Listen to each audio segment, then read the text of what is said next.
Welcome everyone to Arizona Midday. I'm your host Rachel Cole, and today Destry and I are hanging out on Roosevelt Row. We have our pop movie figurines. Look at how cute. This one's Danny Zuko. You recognize him from Grease. Of course, we're always singing the soundtrack from Grease. And then of course I got my mini pup here from Ghostbusters. Lots of classics, and that's just the tip of the iceberg when it comes to Rip Valley card collecting. Take a look.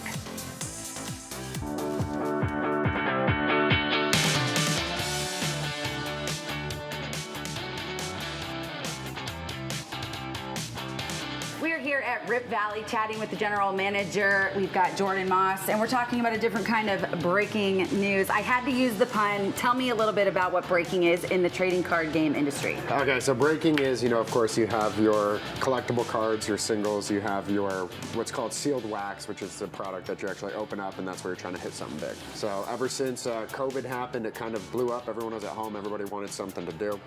So there's so many different structures for it. We don't have to get into that. The inside baseball, okay, not to be confused with baseball cards. You'll jump into a room. You will try to jump into this break and see what you can hit. They're called breakers. They will be the hosts there trying to get you the best card possible, and you're hoping for something good. It's so great. It's kind of this way to get involved in the community, and it's been growing, but it's starting to kind of resurface as a trend again. So tell me a little bit about the shop itself. I know this is a new location for you guys, but you've been around for several years. Yeah. So we've been down here in downtown Phoenix for 3.5 years, a little farther than that. Sure.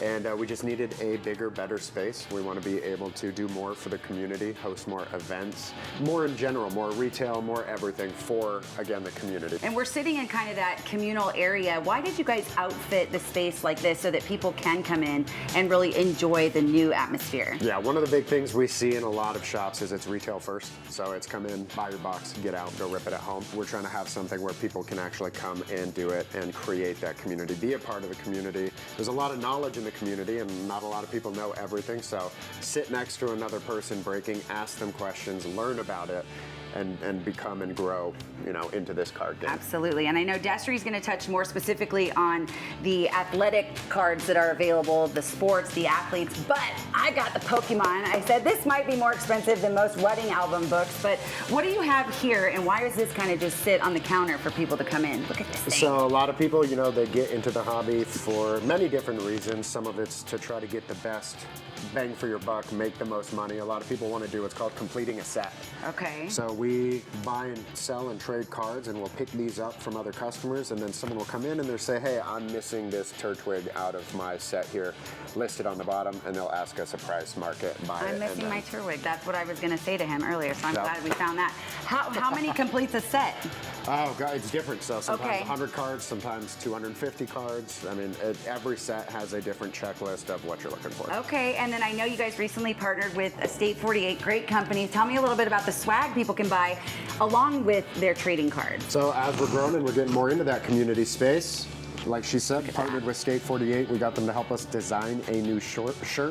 That's going to be our actual employee wear. As you can see, we got on here, and we also sell them. So if anybody wants to come by and be a part of Rip Valley. And so if you're not quite in the community yet, but you want to get started, what is your advice? What drew you to trading cards?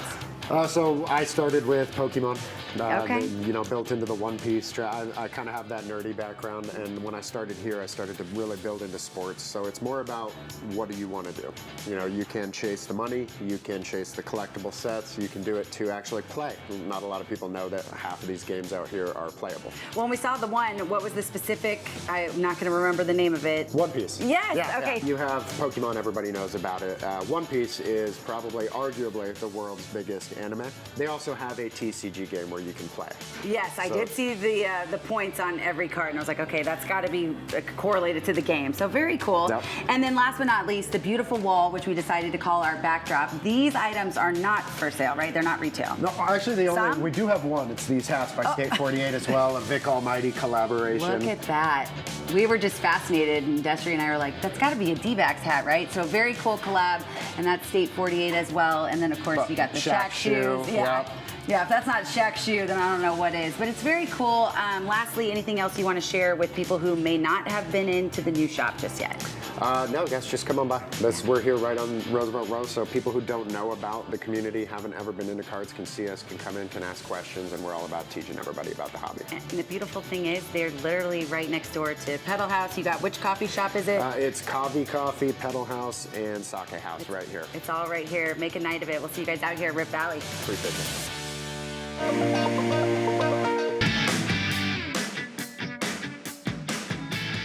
Love sports, but really want to get into the game? Well, how about trading cards? It is all the rage right now. We're at Rip Valley, and they are the experts. Neil's the manager, and we're surrounded here, right? Yes, absolutely. We have thousands of cards, baseball, basketball, football, whatever you're looking for. I know, I got my jersey on, so I want to talk football.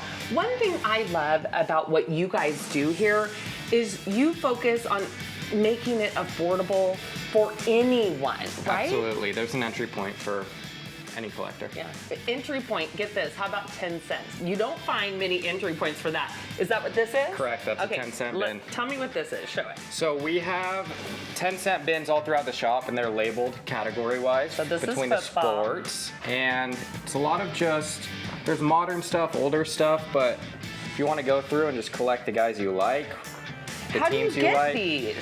So these come in multiple different ways. It comes from our breaks, and we'll put them in there when people open up in the shop. They'll kind of leave them behind to put in the box for other people. And when you say breaks, what that means is you have like a box, maybe not this one, but maybe one more expensive. You open it up, you find the good stuff. Hopefully. And this is like the leftovers. Yes, typically, yeah. So when we run the break, a lot of people just want Bill Sims is a leftover? for some people. I mean, but he was pretty good in Yes. the day. All right, that's interesting. Okay, Warren Moon too. Okay, I could stay here all day. One thing that's cool is if you're with your family, I mean, my kids, I can imagine sitting in your community space and just going over all of these, because there are a lot of boxes, right? that's the coolest part is we see dads coming in with their sons or grandpas coming in with their grandkids, and they'll go through these for hours. Wow, there's Flipper. Don't forget about him either. Okay, now you also have different level of boxes. Tell me about, like, what is something like this? So blasters, this is a blaster box. Blasters and mega boxes are retail. They're what you find at a Walmart, a Target, things Okay. like that. It's the cheaper entry point. And what those are is there's no guaranteed autograph or anything inside of those. So it gives you the chance to just collect the cards while also giving yourself a shot at hitting something big. Can you score You on can, these? you can. You can? Some of the bigger cards I've ever seen have come out of those. Really? Yeah. Oh, okay. Yeah. Okay. And you have some big daddies over here. Yes. Like there's one box over here that's $2,500.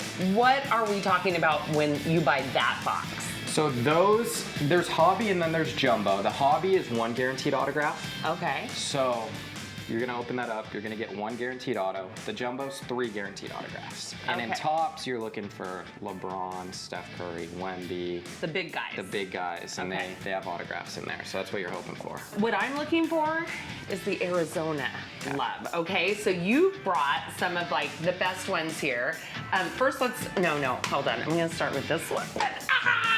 We're ASU people. Tell me about this. Yeah, so that's the Cam Skattebo Prizm Silver and a PSA 10. Prizm Silvers are looked at as someone's true rookie card. So that's a really cool one, especially in the area. How much would it be?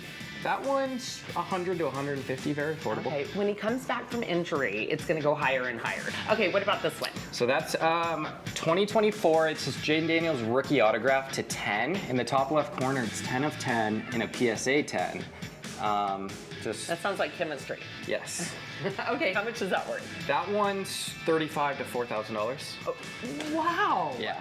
Oh my, I didn't realize Expensive. that. Okay, Booker? Yeah, that's Devin Booker anime.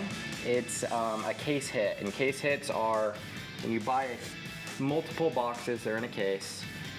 There's one guaranteed card in that entire case. That's going to be a bigger card. That is one of the case hits, And that price? one's $300 to $400. Okay, all right, very good. But this is the big daddy of them all. And the reason why is there's actually only 2 of these, right? Correct. In the Beckett 10 as of Fitzgerald. right now, but that again is a case hit. The mangas, those are one of my favorite ones. Okay, Larry Fitzgerald, $5,000 bucks? Just got into the Hall of Fame, 4 to 5. Okay, Yeah. all right, very good. I'm just curious, what is like the most expensive card that is sold that you know of? Well, the recent Ohtani card, And how much was that? that one did $10 million. 10 million. Yes, which is absurd. Oh my gosh. Yeah. All right. You got to start trading. It's so much fun. Right on Roosevelt Row, everyone. It is Rip Valley.